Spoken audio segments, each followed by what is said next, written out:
Oftentimes, registering a component locally is the way to go. If you're using a component in one location, it makes complete sense to register it locally. If the component is used in multiple locations, you may want to consider global registration. Nothing is challenging about registering a component, but we can automate the process if we want to. You may end up developing generic level components, dozens even. To save some time, Vite can automatically register your global components. Performing this task will require a bit of work. Don't worry, we'll walk through every step of the way. First, let's create a generic component. In the Components directory, create a folder called Base. You will want to store global components in a single directory to make it easier for Webpack to find them. We're going to create a component for a button. We'll create a file called button.view. I'm going to scaffold a template quickly. The button component I've created will output a basic button. It doesn't do anything, but I'm creating it for demonstration purposes. After creating the component, let's write the code for registering it automatically. Inside the includes directory, create a file called _globals.js.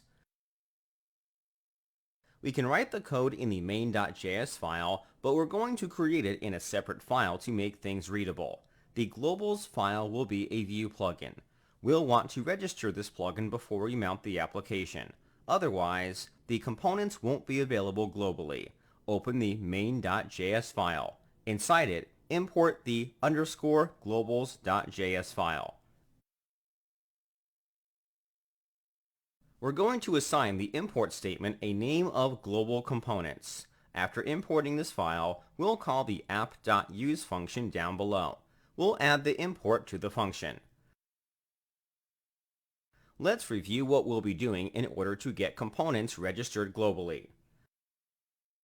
The first step is to search for the global component files. We don't know how many components we'll have. The point of automating the process is so that we can register components globally without having to update any additional files. Once we've found the component files, we'll begin looping through them. With every iteration, we'll import the component. There isn't a way to automatically import a group of components. We have to do it one by one. Afterward, we'll want to format the name of the component. It's a good idea to make sure the component names stay consistent. Lastly, we'll register the component with the data we imported. Now that we have an overview of things, let's begin. This file will need to export a Vue plugin. We're going to add the export default statement.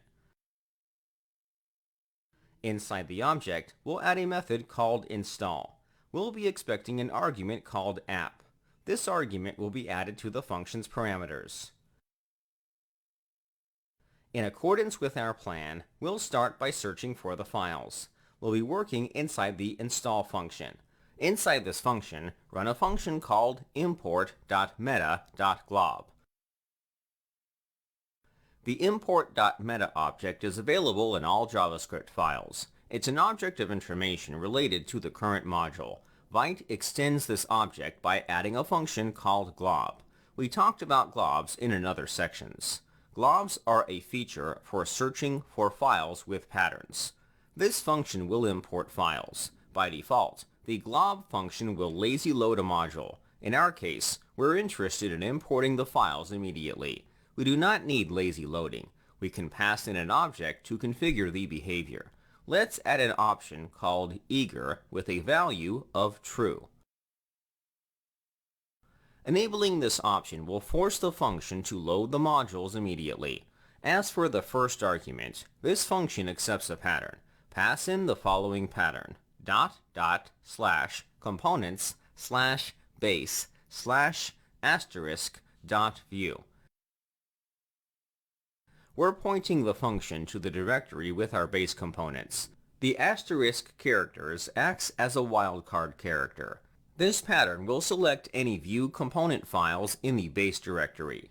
We're going to assign the data returned by the function to a variable called base components.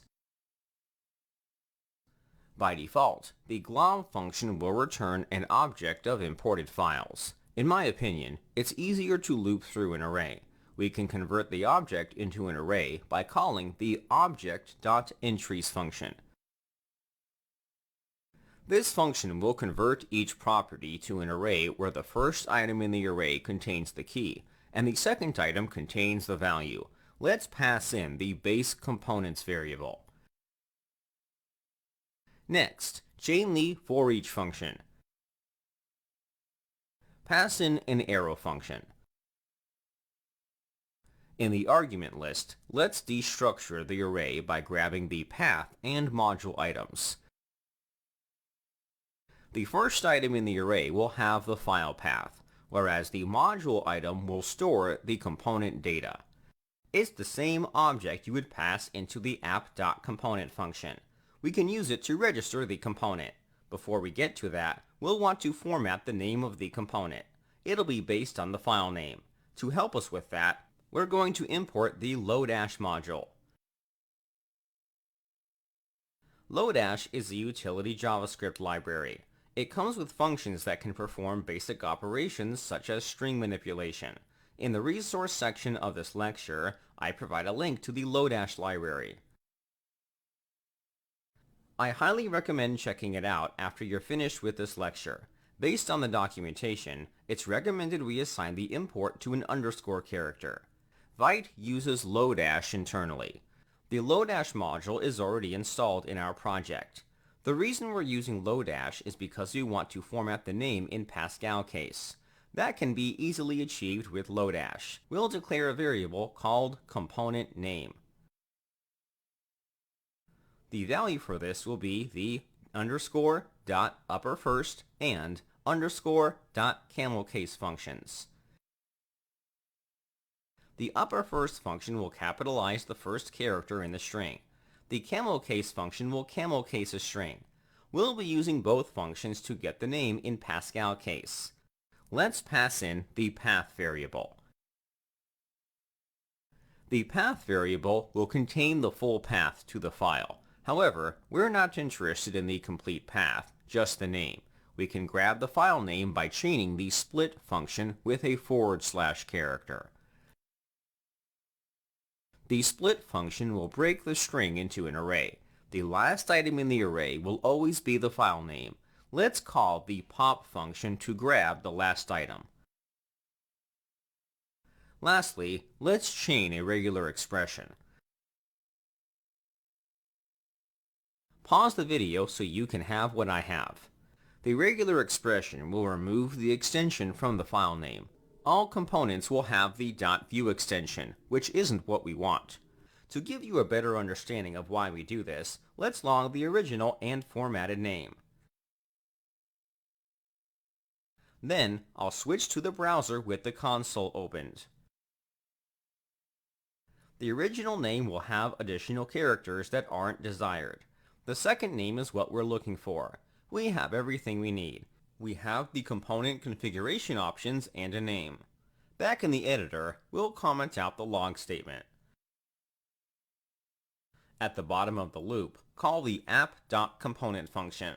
We'll pass in the name and configuration options, respectively.